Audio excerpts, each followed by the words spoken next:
E aí, pessoal, tudo bem com vocês? Eu sou o professor Mário André e hoje a gente vai conversar um pouco sobre números primos e números compostos.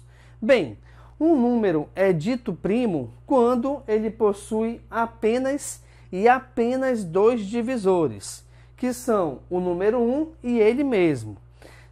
O que isso quer dizer? Se você puder dividir qualquer número por um outro que não seja esse próprio número ou o número 1, então esse número ele não é primo, ele será dito composto, pois o número composto ele é um número que possui mais de dois divisores, tá bom? Outra coisa importante a você reparar é o seguinte: o número 2 é o único número que é par e também que é considerado primo. Ou seja, qualquer outro número par a partir do número 4 em diante, ele não será considerado como sendo um número primo. Agora, muito cuidado com esse númerozinho aqui, com o número 1. Por quê? Porque o número 1 ele não é considerado nem primo e nem composto, pois esse número 1 ele possui apenas um divisor, que é ele mesmo. E para o número ser considerado primo, eu tenho que ter, no máximo, eu tenho que ter dois, né? No máximo, né? Eu tenho que ter dois, que são justamente o próprio número 1 e o número que você está trabalhando. Agora, como é que a gente consegue, de repente, reconhecer ou identificar se o número é primo ou não? Por exemplo, se eu pegar o número 7, eu tenho que pensar sempre numa multiplicação de dois fatores, de modo, logicamente, que o resultado chegue ao que eu estou procurando ou tentando determinar. Aqui nesse caso é o 7. Então, 7 eu posso escrevê-lo como sendo 1 vezes 7, ou 7 vezes 1, que é a mesma coisa, né? Até porque não se esqueçam que a ordem dos fatores não alterará o resultado da multiplicação, beleza? Então, o que acontece? Quando você tiver que reconhecer se um número é primo ou não, você sempre vai para a multiplicação. Cuidado, não é adição, até porque qualquer número eu posso escrevê-lo como sendo a adição de dois outros números quaisquer. O 7, por exemplo, seria 2 mais 5, 3 mais 4, 1 mais 6, tá bom?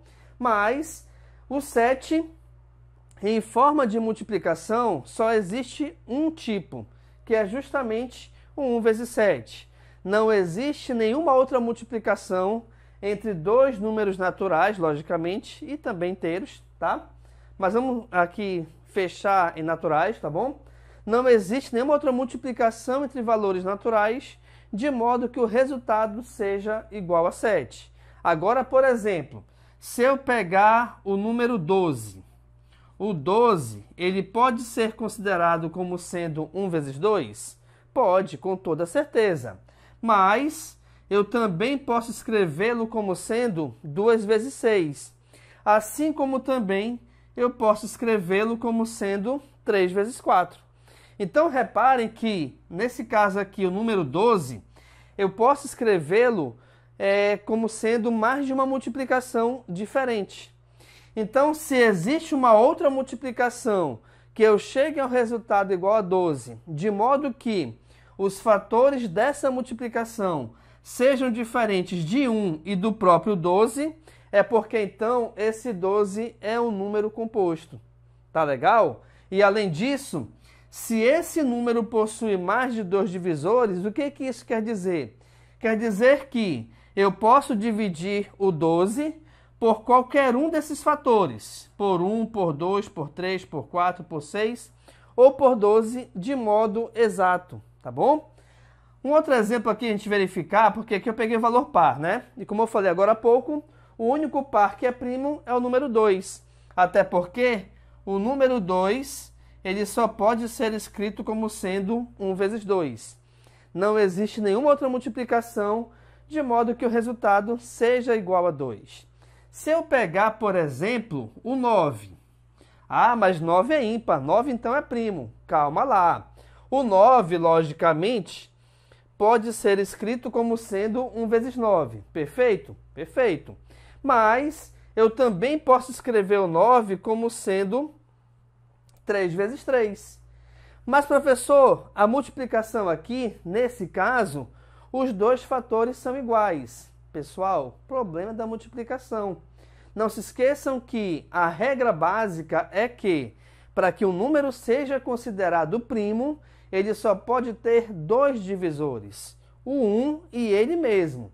E aqui nesse caso, o 9, eu posso, no caso, escrevê-lo como sendo 3 vezes 3. Ou seja, o 9 também possui o 3 como sendo o seu divisor, tá bom? Então, basicamente, sobre números primos e compostos é isso. Agora, você ter essa ideia de diferenciar um número primo de um composto é muito importante justamente quando você for trabalhar o MMC dentro de frações, que é um assunto que a gente vai ver mais à frente. E aí, para esse MMC, de repente, pode ser necessária a utilização da decomposição em fatores primos. Tá bom, pessoal? Então, aqui nessa aula, nós vimos quando que um número é considerado primo e quando que um número é considerado composto.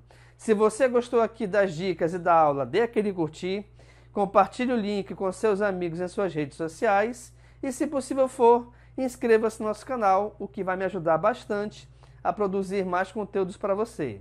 Valeu, pessoal, até a próxima!